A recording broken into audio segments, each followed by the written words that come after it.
आज वीडियो बनाने का मकसद ये है कि जो स्टूडेंट्स यूनिवर्सिटीज़ के अंदर बैचलर प्रोग्राम कर रहे हैं या मास्टर या पीएचडी के प्रोग्राम्स कर रहे हैं और वो लोन लेना चाहते हैं, गवर्नमेंट ऑफ पाकिस्तान की स्कीम के through national bank of Pakistan दे रहा है, उसके ज़रिए अप्लाई करने का तरीका आज मैं बताऊंगा। तो सबसे पहले ये वाला लिंक जो है ये डिस्क्रिप्शन में मैं दे दूंगा, तो इस पर क्लिक करना है। इस पर क्लिक करने के बाद सबसे पहले स्क्रॉल डाउन करना है नीचे और सबसे पहले देखना है फ्रेश एडवर्टाइजमेंट, इस पर क्लिक कर देना है। तो इस पर फ़िलहाल कोई एडवर्टाइजमेंट नहीं दी हुई, ना कोई जॉब की है और ना इसके बारे में कोई नई अपडेट है, इसको कैंसिल कर देते हैं। उसके बाद दूसरे ऑप्शन पे आना है। दूसरे ऑप्शन के अंदर है स्टूडेंट लोन स्कीम डिटेल्स, तो इस पर क्लिक करना है। Student loan scheme detail of eligibilities की जो है एलिजिस के लिए ही she has obtained admission on merit through normal course और procedure in approved universities colleges of public sector list mention here under. तो इसके लिए सबसे पहले तो उन्होंने एलिजिबिलिटी ये रखी है कि गवर्नमेंट सेक्टर यूनिवर्सिटीज़ के स्टूडेंट अप्लाई कर सकते हैं, प्राइवेट यूनिवर्सिटीज़ के स्टूडेंट अप्लाई नहीं कर सकते। दूसरी इसकी यह है कि वो लोग जो ग्रेजुएशन कर रहे हैं लेकिन उनकी एज मैक्सिमम 21 साल होनी चाहिए, जबकि जो एमफिल कर रहे हैं, पोस्ट ग्रेजुएशन कर रहे हैं, उनकी 31 साल, जबकि पीएचडी वालों की 36 साल होनी चाहिए।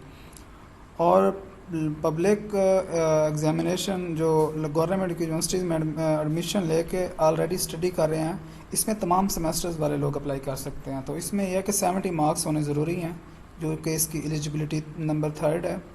उसके अलावा undertaken the study of the subject as given below, इसके लिए जो सब्जेक्ट्स हैं, सब्जेक्ट्स ये वाले जिनकी डिग्रीज ये हैं वो लोग अप्लाई कर सकते हैं। Engineering, oil and gas, petrol, chemical, technology, medicine, chemistry, mathematics.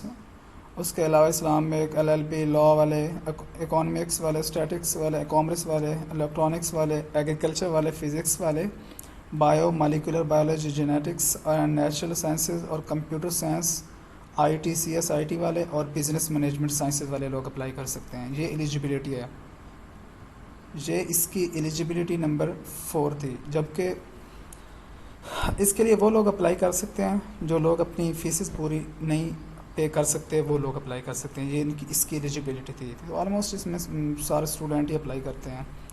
और कौन कौन से लोन्स हैं इसके लिए सबसे पहले क्या क्या देंगे, जब आप लोन्स के लिए अप्लाई करेंगे और आपकी सिलेक्शन हो जाती है तो सबसे पहले फ़ी जो है, फ़ी और मिसलेनियस एक्सपेंडिचर्स जो होते हैं यूनिवर्सिटीज़ के, सिर्फ मेल चार्जेस के अलावा, खाने के अलावा बाकी तमाम चार्जेस डायरेक्ट यूनिवर्सिटी को पे किए जाएंगे। मींस कि यूनिवर्सिटी आपसे डिमांड नहीं करेगी सिलेक्ट होने के बाद। उसके बाद जो टेक्स्ट बुक्स हैं यूनिवर्सिटी के अंदर, नोट्स, उसके आपको पैसे खुद दिए जाएंगे। मींस कि यूनिवर्सिटी के थ्रू नहीं मिलेंगे, डायरेक्ट आप बैंक से ले सकते हैं। इसके अलावा इसकी जब आपका ड्यूरेशन ऑफ स्टडी कंप्लीट हो जाएगा तो उसके बाद आपकी रीपेमेंट मींस कि आपको वापस पैसे अदा करने होंगे 10 सालों के अंदर। जब आपकी डिग्री हो जाएगी उसके 6 महीनों के बाद अगर आपकी कोई जॉब हो जाती है डिग्री के बाद, तो आप इंस्टॉलमेंट के ज़रिए 6 महीनों के बाद after date of first employment और 1 year from the date of completion of studies, अगर जॉब हो जाती है तो 6 महीनों के बाद, अगर जॉब नहीं होती, स्टडी कंप्लीट हो जाती है तो 1 साल के बाद, अगर 2020 के अंदर डिग्री कंप्लीट हुई है तो 21 के बाद आपने ये 10 सालों के अंदर अंदर इंस्टॉलमेंट के ज़रिए पे करने हैं। और ये इसके ऊपर कोई सूद नहीं है, कोई फ्री ऑफ इंटरेस्ट है। तो इसके अलावा आगे ये एलिजिबिलिटी है कि कौन कौन सी डिग्री वाले अप्लाई कर सकते हैं। और इसके अलावा अक्सर लोग ये पूछ रहे थे कि कौन सी इसके लिए कहाँ पे अप्लाई करना है और कैसे अप्लाई करना है। इसके सबमिट करने के 2 मेथड्स हैं। एक तो ये है कि हम हर यूनिवर्सिटीज़ के अंदर ना एक स्कॉलरशिप को हेड करने वाला सेक्शन होता है। तो सबसे पहले तो हम फिनंशियल असिस्टेंस उनके थ्रू अप्लाई कर सकते हैं। और इसके he has got admission on merit through normal procedure in the universities college mention. Applicants are required to submit their application on prescribed form daily completed in all respect to designated branches indicated against each university or college by the given date. इसके अलावा वो ये कह रहा है कि जो इसकी आलमोस्ट हर यूनिवर्सिटी के अंदर ना नेशनल बैंक की ब्रांच भी होती है, तो वहाँ पे भी सबमिट कराना होगी एक एप्लीकेशन, और एक यूनिवर्सिटी कॉलेज को जो स्कॉलरशिप को हेड कर रहा होगा, और हर यूनिवर्सिटी की इसकी डेट अलग अलग होती है। अक्सर लोग पूछ रहे हैं कि डेट इसकी लास्ट डेट क्या होगी, क्या होगा, तो उसके लिए ये मैं आपको बताता चलूँ कि हर स्टूडेंट को अपनी यूनिवर्सिटीज़ के फिनंशियल डिपार्टमेंट से पता करना होगा कि इस लोन के लिए अप्लाई करने की लास्ट डेट क्या है। तो इसके लिए लास्ट डेट जो लास्ट ईयर थी उसके मुताबिक हर यूनिवर्सिटी अपनी लास्ट डेट खुद देती है, तो उस वक्त थी 31 मार्च 2020। तो इससे ये बेनिफिट हैं कि जो लोग ट्यूशन्स पढ़ा के पार्ट टाइम जॉब करके अपनी डिग्रीज़ कंप्लीट करते थे, उनके लिए ये फ़ायदा कि वो बग़ैर पार्ट टाइम जॉब किए अपनी डिग्रीज़ आसानी से मुकम्मल कर सकते हैं। इसके अलावा और रिक्वायरमेंट क्या है, इसके अलावा ये था अप्लाई करने का मेथोडोलॉजी। उसके बाद था कि कौन कौन सी गवर्नमेंट की यूनिवर्सिटीज़ तो हैं, लेकिन कौन कौन सी गवर्नमेंट की यूनिवर्सिटीज़ वाले स्टूडेंट अप्लाई कर सकते हैं। तो उसके लिए इस्लामाबाद फेडरल कैपिटल इस्लामाबाद की ये यूनिवर्सिटीज़ हैं 14। तो इन 14 यूनिवर्सिटीज़ तमाम यूनिवर्सिटीज़ गवर्नमेंट सेक्टर्स के अंदर आती हैं, पब्लिक यूनिवर्सिटीज़ गिनी जाती हैं। जबकि पंजाब प्रोविंस के अंदर ये वाले हैं, ये पंजाब की जो यूनिवर्सिटीज़ टोटल हैं वो हैं 56 यूनिवर्सिटीज़ हैं। सिंध के अंदर इसके अंदर टॉप की यूनिवर्सिटीज़ आलमोस्ट आती हैं, तो मैक्सिमम तमाम गवर्नमेंट की सेक्टर की यूनिवर्सिटी उन्होंने इंक्लूड की हुई हैं। सिंध के अंदर जो उन्होंने 26 यूनिवर्सिटीज़ इंक्लूड की हैं। KPK के अंदर उन्होंने 35 यूनिवर्सिटीज़, बलूचिस्तान के अंदर 9 यूनिवर्सिटीज़ को इंक्लूड किया। आलमोस्ट तमाम यूनिवर्सिटीज़ आ जाती हैं जो कि गवर्नमेंट सेक्टर्स यूनिवर्सिटीज़ कराती हैं। आज़ाद कश्मीर की 8 यूनिवर्सिटीज़ हैं, GB की एक ही यूनिवर्सिटी है। तो नीचे उन्होंने ये मेंशन किया हुआ स्टार कि all public sector university and their campuses students is also eligible to apply for student loan scheme subject to meet the laid down criteria of the eligibility of the scheme. इसके अंदर वो ये star दे के mention कर रहा है कि तमाम यूनिवर्सिटीज़ पंजाब की, चारों सूबों की, गिलगित बल्तिस्तान के, AJK की गवर्नमेंट की हों, और लोग तमाम स्टूडेंट्स का एलिजिबिलिटी क्राइटेरिया पे पूरा उतरते हों तमाम स्टूडेंट, तो वो अप्लाई कर सकते हैं। इसके अलावा एप्लीकेशन फॉर्म है। एप्लीकेशन फॉर्म अक्सर लोग पूछते हैं, तो वो सारे ऑप्शन सामने दे रहे हैं।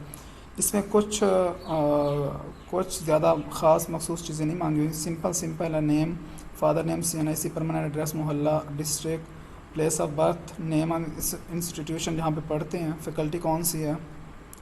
इसके अलावा अपने सिग्नेचर करने हैं, name of signature receiving officer with branch stamp, जिस ब्रांच के थ्रू आप अप्लाई कर रहे हैं। ऑलमोस्ट तमाम यूनिवर्सिटीज़ के अंदर ब्रांचें होती हैं, किसी का नहीं होती तो ऑलमोस्ट रेलिवेंट या किसी करीबी ब्रांच में जमा करा सकते हैं। तो इसके अलावा जो ऊपर वाली ये कापी थी, ये एक ऑफिस की कापी है। सेम कापी दूसरी कापी ये है जो कि स्टूडेंट की कापी है। ये स्टूडेंट अपने पास रखेगा, वो ऑफिस की कापी होगी। उसके बाद ये है एप्लीकेशन फॉर्म इन डुप्लीकेट। ये एप्लीकेशन फॉर्म जो कि 2017, 18, 19, 20 सेशन वाले हमने अप्लाई किया था, तो आप भी सेम अप्लाई करके इधर थोड़ा सा कैंसिल करके आप 21 लिख सकते हैं। और हर यूनिवर्सिटी की डेट यूनिवर्सिटी के फिनंशियल डिपार्टमेंट वाले खुद मेंशन करेंगे। एडमिन की तरफ हर यूनिवर्सिटी का अपना एडमिन होता है, एडमिनिस्ट्रेशन ब्लॉक में जाएंगे, वहाँ पे किसी से भी फॉर्म ले सकते हैं या लास्ट डेट पूछ सकते हैं। तो उसके अलावा नेम ऑफ़ एप्लीकेंट्स, ये तमाम given data, address, date of birth, guardian, parent guardian, profession क्या है, उनकी इनकम क्या है, कंप्यूटराइज CNIC क्या है। तो उसके अलावा यूनिवर्सिटी का कॉलेजेस के नेम क्या है, ग्रेजुएशन है तो कौन कौन से प्रोग्राम, उसके ऊपर टिक लगा दें। Date of admission for study programme, कब एडमिशन हुआ और कब तक, कब से ले कितने ईयर का प्रोग्राम है, कहाँ, कब से लेकर कब तक, और सब्जेक्ट कौन सा है, ड्यूरेशन ऑफ स्टडी 1 साल 2 साल कितना है, करंट जो इस वक्त साल चल रहा है, फर्स्ट ईयर है, सेकंड ईयर, थर्ड है, फोर्थ, मीन्स कि आप जिसका तीसरा सेमेस्टर चल रहा तो वो सेकंड ईयर लगाएगा, फोर्थ सेमेस्टर वाला भी सेकंड ईयर लगाएगा, इस तरीके से करेंगे। उसके बाद वो कहता है purpose of which loan is required for current share of study program as per four or above. तो इसके लिए बताना है कि कौन कौन सी चीज़ों के लिए आप अप्लाई कर रहे हैं, मीन्स कि जितने आपको लोन ज़रूरत होगी उतना वो पे करेंगे फ्री ऑफ इंटरेस्ट। कोई सूद इस लोन पे नहीं होगी। आपको डिग्री करने के बाद 10 साल बाद आसानी से पे कर सकते हैं, और वो भी इंस्टॉलमेंट के थ्रू। अगर आपकी जॉब लग जाती है तो जॉब लगने के 6 महीने के बाद आप रिटर्न करेंगे, मीन्स के इंस्टॉलमेंट बना के रिटर्न करने का प्रोसीजर 6 महीने के बाद स्टार्ट हो जाएगा। अदरवाइज़ डिग्री करने के 1 साल के बाद इंस्टॉलमेंट का प्रोसीजर स्टार्ट हो जाएगा ऑटोमेटिक। वो आपको दोबारा इंस्टॉलमेंट रिटर्न करनी होंगी। उसके बाद एस्टिमेटेड लोन रिक्वायर्ड, वो अंदाज़ा लगाने के आपको कितने की ज़रूरत क्यों होती है, क्योंकि वो एस्टिमेटेड इसलिए पूछ रहे हैं क्योंकि हर यूनिवर्सिटी की हर डिपार्टमेंट की फ़ीसेस तकरीबन आलमोस्ट अलग अलग होती हैं, डिफरेंट होती हैं। और उसके बाद वो पूछा name the detail of examination pass from secondary school certificate to other. Matric, FSc, तमाम एजुकेशन जितनी आपने इस वक्त तक कर लिया है, मैट्रिक है तो मैट्रिक, एफएससी, उसका या बीए हो गया, या फिर उसके बाद काम जिसने जो भी किया कॉमर्स या एसोसिएट डिग्री, वो यहाँ पे पुट करेंगे। कहीं से आप स्कॉलरशिप रिसीव तो नहीं कर रहे। अगर आप इसके लिए अप्लाई कर रहे हो तो अगर आप इस स्कॉलरशिप के लिए अप्लाई कर रहे हैं तो आपको नो पे क्लिक करना होगा। अगर आप पहले से ले रहे हैं तो फिर आपको अप्लाई करने की ज़रूरत नहीं है। यहाँ पे फिर सिग्नेचर के जो एप्लीकेंट्स हैं उसके कैंडिडेट के सिग्नेचर होंगे। उसके बाद है certificate form of national bank of Pakistan branch manager. जिस ब्रांच के थ्रू आप अप्लाई करेंगे, आलमोस्ट तमाम यूनिवर्सिटीज़ में होती हैं, जैसे मैंने पहले बताया। अगर नहीं है तो किसी करीबी यूनिवर्सिटी के थ्रू अप्लाई करेंगे। ये वाला फॉर्म फिल करेंगे, नेम, एरिया कौन सा, डिस्ट्रिक्ट कौन सा, पेरेंट का CNC नंबर और स्टूडेंट का अपना CNC नंबर पुट करना होगा। उसके बाद टेलीफोन नंबर दे देना, सिग्नेचर का जो name and signature of branch manager यहाँ पे स्टैम्प करेगा इस जगह पे। नीचे ये वही सेम जिस तरह ऊपर मैं बताया कि no signature number on the certificate otherwise application. Signature यहाँ पे ब्रांच मैनेजर के सिग्नेचर होने ज़रूरी हैं, मुझे बता रहे हैं। तो ये फॉर्म लेके आप अपना डेट लास्ट यूनिवर्सिटी से पूछेंगे, और ये वाली रिक्वायरमेंट्स जो है ना, ये उसी तरीके से आप फिल करेंगे कि जो हैं डिपार्टमेंट से साइन करवाने वाले होंगे डिपार्ट से करवाएंगे, जो बैंक रेलिवेंट ब्रांच के नेशनल बैंक जो यूनिवर्सिटी के अंदर होगा उससे जो साइन करवाने वाले होंगे वहाँ से करवाएंगे। उसके बाद वो बता रहा है ऑन इंस्टीट्यूशन लेटर हेड, ये राइट साइड पे लिखा हुआ है। तो उसका है the certificate should be issued by vice chancellor principal, means के एक तो क्लियर करके दिया ब्रांच यूनिवर्सिटी की या कोई करीबी ब्रांच होगी, उन्होंने वो करके देंगे क्लियर के वाकई स्टूडेंट है, और ब्रांच का जो मैनेजर होगा नेशनल बैंक ऑफ पाकिस्तान की ब्रांच का, वो साइन करके देगा। और ये जो फॉर्म फिल करवाना होगा इससे पे वाइस चांसलर या फिर जो हेड ऑफ डिपार्टमेंट होगा वो साइन करेंगे according to requirement mention on the form. यहाँ पे लिखा होगा signature of vice chancellor principal registrar, means के डिपार्टमेंट का प्रिंसिपल, डीन, जो डिपार्टमेंट का हेड ऑफ डिपार्टमेंट, वो भी यहाँ पे साइन कर सकते हैं। मींस के एक डिपार्टमेंट से वेरिफिकेशन करानी होगी और दूसरा किसी भी नेशनल बैंक की ब्रांच, सॉरी वो ब्रांच जो यूनिवर्सिटी के अंदर हो।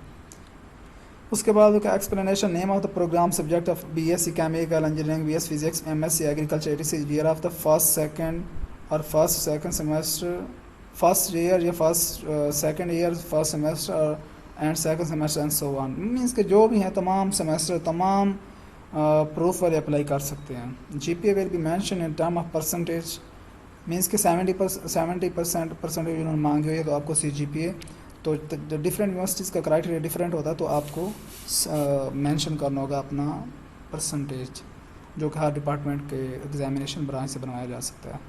Date of admission and session must be mention properly as per record of institution. Important instruction वो सेम हुई है कि कौन कौन सी चीज़ें आपने अटैच करनी है। मींस कि अगर आपने अटैच करवाने थे उस बंदे से करवाना जिसका स्केल 17 हो।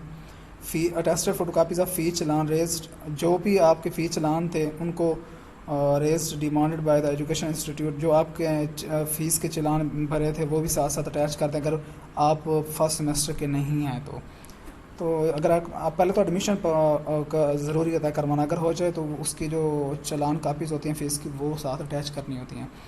इनकम सर्टिफिकेट मांग रहा है, मींस के जो जो रिक्वायरमेंट है वो सामने ऊपर मेंशन की हुई हैं वो देनी है। टेस्ट कापी, डोमिसाइल की टेस्ट कापी, शनाख्ती कार्ड हो गया, CNIC, उसके अलावा सेकेंडरी स्कूल से तमाम education documents, degrees, marks sheet, transcript, last examination, means के लास्ट सेमेस्टर का रिजल्ट कार्ड लगाना होगा। और अगर रिज़ल्ट कार्ड के लिए तो पैसे लगेंगे तो उसके लिए बेहतर होता है कि आप जो लास्ट सेमेस्टर का रिज़ल्ट इशू होता है टाइम टेबल, उसी की कापी करा के अपने नाम के ऊपर उसे अपने नाम को हाईलाइट कर दें किसी हाईलाइटर से। उसके अलावा certificate in original form from the vice chancellor principal registrar of the concern university letter head confirming the date of admission and session completion date of the study. ये भी आपको बनवाना होगा कि कब एडमिशन लिया था, वो सर्टिफिकेट मीन्स कि वो इशू कर देते हैं, वो तो डिपार्टमेंट ही इशू कर देगा। For unstamped self-address envelope must be mentioned properly on the envelope permanent and hostel address। वो कहते हैं कि एड्रेस एक आपका परमानेंट मेंशन जिस पे आपको तमाम डॉक्यूमेंट्स आपको रिसीव हों कि आपकी एप्लीकेशन कहाँ पे पहुँची है। Current and remaining year fee must be mention in column number 5 and 6 to avoid any wrong calculation of fee. ये जो 5 और 6 कॉलम थे ये ऊपर एप्लीकेशन फ़ी के अंदर मेंशन थे। तो इसके अलावा एक और चीज़ रह गई, एप्लीकेशन फॉर्म भी हो गया और आपको तरीका भी बता दिया किस तरह अप्लाई करना है। और सक्सेसफुल कैंडिडेट्स का ये रिज़ल्ट उन्होंने मेंशन किया नेशनल बैंक ऑफ पाकिस्तान ने अपनी वेबसाइट के ऊपर। तो ये भी आप देख सकते हैं कि ये वाले लोग थे जो लास्ट टाइम सिलेक्ट हुए थे और उस वक्त सीट्स कम थी, इस दफ़ा सीट्स काफ़ी ज़्यादा हैं। पिछली दफ़ा 518 डिज़र्विंग स्टूडेंट को सिलेक्ट किया था, मेरे ख्याल में वो फ़र्स्ट टाइम मोड था इनका इस प्रोग्राम को स्टार्ट करने का। ये लोग थे मुख्तलिफ़ यूनिवर्सिटीज़ के मुख्तलिफ़ डिस्ट्रिक्ट के डोमिसाइल के हामिल स्टूडेंट्स जिन्होंने अप्लाई किया था। तो ये आलमोस्ट 1518 स्टूडेंट्स ही बनते हैं। उम्मीद है कि आपको वीडियो अच्छी लगी होगी, तो काइंडली चैनल को सब्सक्राइब कर दें। Thank you.